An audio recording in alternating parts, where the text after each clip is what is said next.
Hello, everybody, and welcome into another Sharks News and Rumors here at the Hockey Writers. I'm your host, Matthew Zator, and as always, joined by Alex Hutton. Alex, how's it going? It's going all right. I'm from the Bay Area originally, obviously Sharks, but I live in LA now. So with the Dodgers the last few days, it's been a little bit annoying. But I'm doing well. Yeah, it's probably pretty crazy around there right now. Yeah, For no, sure. the on the day we're taping this, today was the parade, so I was just sort of trying to stay out of the way of all that more than Right, anything yeah. else.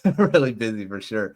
But yeah, I mean, the Sharks are actually doing pretty well lately. They've had some pretty good games, and that's really a good spot to start this video. And that's with their last three games. And these are not against small opponents.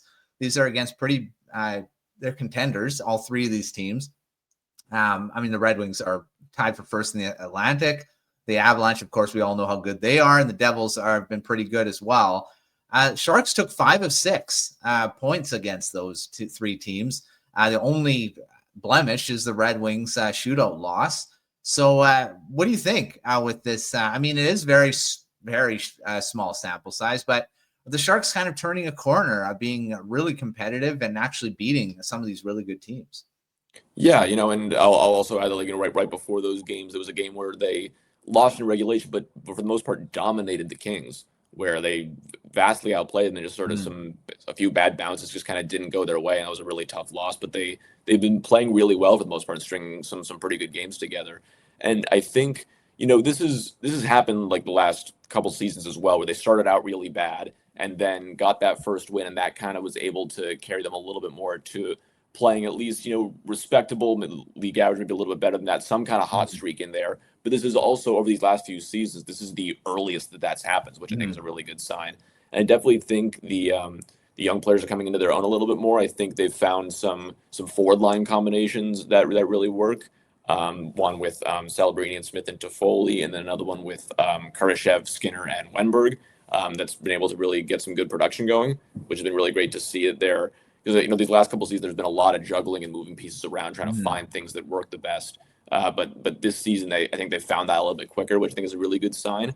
And then a couple of the defensemen have stepped up as well. Timothy Liljegren's had a couple of really good Mm. games. Sam Dickinson is starting to come into his own and gain a little bit more confidence as he now moves past that 9-game barrier and is going to get that first full season on his contract. So I think there's a lot of positive developments. I think it starts with finding those combinations that work well and that are giving them a boost. For sure. I know we talked about it. I think it was on the first or second video saying about they got to get some consistency with the players and start gaining, kind of picking this core and just sticking with them. And that includes veterans, right? So we'll see how that kind of plays out after this season or on the trade deadline, how many of these guys they trade. But I mean, yeah, 4-6-3 now on the season. They're not last in the Western Conference, which is a good development. They are third to last. I'm tied with Minnesota Wild. I mean, really, when you're looking at the standings, they're like 1 point behind. I mean, they're only 2 points out of 10th. So it's really tight at the around the middle part there. But I mean, they're not last, and that's like you say, that's a big development for this team. So I mean, they're not far out of last, but whatever. It's very tight around that area, but yeah, it's a good sign for sure. We'll see if they can sustain a bit for the next few games or in the next couple months here. We spoke about Sam Dickinson. You mentioned him going past that 9 games. He has now played 10. So that means, yeah, he's going to be with the Sharks. Well, I mean, it may not be for the whole season. Teams send guys back to junior even after this, but I don't think that'll happen. Is this the right move? Dickinson staying with the team?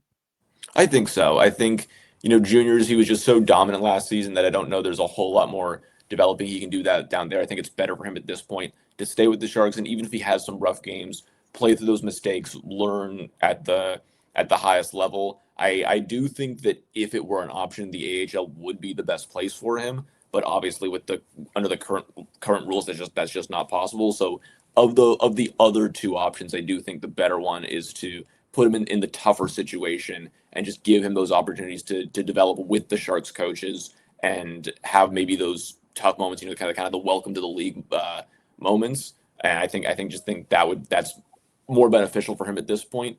And I also think that now that he's gotten the message of, hey, you're an NHL player, I think that can help his confidence as well. I'm sure that players who are in those first 9 games and not sure whether they're going to be sent down or get the full season, I'm sure that affects their confidence in how they play. And now that weight is off his shoulders, that could help him out as well. I mean, in his 10th game, he scored his first career goal, so that's a great start, a great jumping off point, hopefully for the rest of the season. For sure, yeah, that's that kind of audition type thing out of your mind. It's like, well, I'm not going to be. I mean, like I said, technically they could be sent back to junior again, but it's rare that happens unless there's an injury or something like that where they feel like, well, get them back down there again. But I think Sharks made a good decision keeping him up, and he's like you mentioned at the beginning there. He's starting to come into his own a bit in the NHL now and starting to get comfortable. So that's a good thing he's developing for sure. Another guy who they're going to have to make this decision on as well is Michael Misa. He is not at that point yet. He's at 7 games, so they still have a couple games before they have to make that decision. He has a goal and 3 points so far in his NHL career. Do you feel that's the same thing? Should he stay as well, or will he stay and follow Dickinson? I would think so, just because I think with the way the Sharks are stretching these games out, where they're not putting him out there every game, I think, yes, partially it's for his development and giving him the best matchups possible. I think part of it also, if I had to guess, is trying to figure out their contract situation and trying to give themselves time to maybe move someone to clear up that space to get him on the roster full time. He's someone who's definitely, hit his bumps, and he's had certain games where maybe he hasn't been able to like really establish himself, and it just kind of been out there and getting ice time, but maybe not getting himself into the middle of the action as much as he might, be able to in juniors and be, the puck dominant player that he is. But I do think he's learning. You're seeing progress from him in each game. Where those first couple games I think were definitely where he was still learning it, but then he's gotten a couple assists, like you said, he's gotten a goal, and I think that's something you want to see progress for the rest of the season. And I think obviously putting him in the NHL and keeping him with the Sharks is going to give him the best opportunity to do that. Yeah, I think he's another guy where I don't think going back to junior is going to really help him. I mean, he's dominated that league. It's not like he's going to do any more developing there. I think the best place is the NHL. And you mentioned with Dickinson with the AHL, I think that would be a good spot for him too. But again, he can't do that. I think the NHL is probably the best for his development as well. And the same things you mentioned with Dickinson is the same things with Misa, with the coaches and with NHL players, I think is a good spot right now. So I think he should stay too. All right. Well, the guy that definitely is staying and definitely is a big part of the Sharks right now is Macklin Celebrini. And he has 18 points this season and the top 5 in NHL scoring right now. Is this start sustainable? I mean, he had a really good rookie season for sure, but he's over a point a game. He's on pace. I love his on pace numbers at the beginning of the season. He's on pace for over 100, close to 100 points. Is this something that he can kind of sustain throughout the season and be maybe an 80, 90 point player? Yeah, I mean, I don't know if these exact numbers are sustainable. So there's ebbs and flows to his season, and there'll be just tough stretches in there where he's not scoring at this rate. But I think the overall play is sustainable. Yeah, I think he's playing with a lot more confidence. He started last season injured, so just trying to shake that off and then also develop and adjust to this new league, I think is part of trying to figure everything out as well. But like he's got good line mates in Will Smith and Tyler Toffoli, who he's obviously close with off the ice, and they've really learned each other's games on the ice over the last couple of seasons, so that's helped him out a lot. And just playing with more confidence. You saw last year. I mean, he's always fascinating to watch on the ice because he's always anticipating what the play is going to be, always skating with his head up, and just trying to sort of stay one step ahead of everybody else. And now that he's got a year of experience under his belt, he can do that at an even higher level, which is great to see. So, if he can, obviously health is going to be a big part of it, but if he can stay healthy and his line mates can stay healthy, he's in a really good place. And, ideally the wins are going to come along with it. Something we talked about in an earlier video is how losing can be really, really frustrating, especially for a really good young player like him. So, if they can keep up this pace where they're winning more consistently, getting points more consistently, that should help his play on the ice as well, and make the team situation better overall. Yeah, I mean, he's got 7 goals already, 7 goals in 13 games. He had 25 all of last season, of course, on pace to shatter that number right now. I mean, okay, so here's the on pace numbers: 44 goals and 113 points. He's on pace for. Those aren't insane numbers, but they are league leading type numbers. I mean, particularly if you were to do that in his second NHL season, that would be especially crazy. Yeah.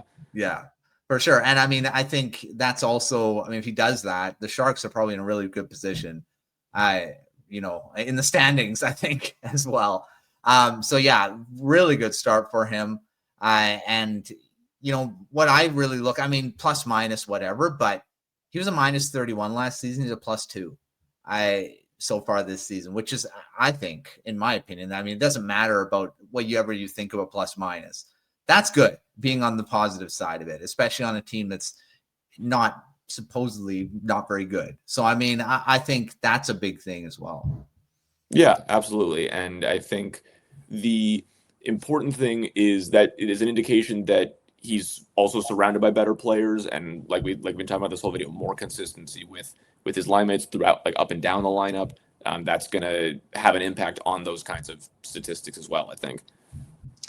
Yeah, and another thing, I mean, he's also taken on that leadership role a bit here. He's got an A on his jersey this season too, which I mean, he's becoming part of. I mean, he is the guy you're building around. And I mean, there's a lot of young guys, but I think he's the guy that I think the Sharks are saying this is the guy. And he's their Connor Bedard, he's their Connor McDavid right now, and I think he's starting to kind of embrace that a bit. And I like that. I think he's going to be a really big piece of this team for a long time, and he's already showing that this season so far. Yeah, and you've seen him take on, like, I think, a bigger leadership role where he's being a little bit more vocal. In the Red Wings game we were talking about, you could see where there was a penalty on him and a penalty on someone on the Red Wings. Was it Sider maybe? But you see them chirping at each other from the penalty boxes, and that's just sort of another example of him sort of growing into his own. I think becoming more confident in the NHL. I mean, you would assume he's going to be the captain in a season or two. Oh yeah. So like it's just a lot of this, I think, is him kind of maybe intentionally, maybe kind of as a byproduct, but sort of preparing for that role as well. Yeah, I see that for sure. So we'll keep monitoring his stats throughout the season here. So I see if he can keep going. All right, we talked about a lot of the plays. It's probably going to fall into it, but do you have any other takeaways for this first 13 games of the Sharks season? I mean, a lot of those you could probably say, but anything else you want to say for these bunch of? I mean, we're not at a round number. It's like we're going in for 10 or 15. It's been 13. So what other things have you seen from the Sharks so far this season? A couple things. I think the goaltending is still something to be figured out, where you got the tandem of Alex Nedeljkovic, Yaroslav Askarov, where they've had good games and bad games. Askarov, I think, has had a couple of sort of shaky games where you're like, I don't know. I mean, because the Sharks want him to be the next guy. That's why they traded for him, and why they'd like him to have such a big role at such a young age. And he had a couple of shaky games in there, but then played really well in a couple as well. So that's still something that's early in the season. You'll figure that out as you go along. Hopefully he can turn in those consistently good performances. If there becomes more shakiness in there, maybe a few games in the AHL wouldn't be the worst thing in the world, just to give him that little bit of that confidence boost, let him settle things back down a little bit. I don't think that would be the worst thing in the world, but that's only if he starts to falter a little bit. But if he can keep up the consistency he had a few of these recent games, that would be really good, and then he can obviously stay in the NHL no problem. I think Ryan Reeves has been a very pleasant surprise. Obviously he just got injured, so he's missed the last couple of games. But before then, I think he was doing a lot of good things both on and off the ice to help out the team, helping make the fourth line a little bit more respectable. They were one of the worst fourth lines in the league last year, and still not great, but they've definitely been better this season. I think he's been a part of that. And when they acquired him, they traded Henry Thrun to get him. And I think there was a perception at the time of just they're just sort of getting him so they can get something because they needed to dump a defenseman anyway, so they're just kind of getting something back for him. But he's actually showing that he's not going to score 25 goals or anything, but he can actually provide a role and be a veteran on a young team that can contribute at least a little bit, which is important. And then one other thing I would say is Philip Kurashev, I think has been a really nice addition as well. Getting those second line minutes, scoring a lot recently, which has been great to see. Sometimes with a player like him, coming from Chicago, sometimes players just sort of don't fit in a certain situation, and sometimes the question is, is it the player, is it the team, is it, is he stuck behind somebody, or is he playing in a system that's just not sort of right for him? And I think at the moment it seems like he's really finding something that works for him with the Sharks. So if he can keep that up, that's a great sign for the rest of the season. 100%. He has 5 goals in 11 games. So he had 7 all of last season. So he's already approaching that. His career high is 18. So, I mean, he has shown in the past that he can put the puck in the net. So maybe he's starting to rediscover that. And again, the plus minus, he's +5. So I think the team, they're getting some good contributions from some other guys than not just Celebrini, which is a big deal as well. All right. Well, thanks, Alex, for coming on, talking Sharks as always, as we keep going through this season and see their development. I mean, it's positive right now. So hopefully the positivity continues in our next video. But make sure to check out everything at thehockeywriters.com. We've got great articles, Sharks and all the other teams as well. Make sure you're checking that out. Substack. Make sure to subscribe to that if you haven't already to keep up to date with everything. And of course, all the other videos we've got on the YouTube channel. But until our next video, we will see you next time.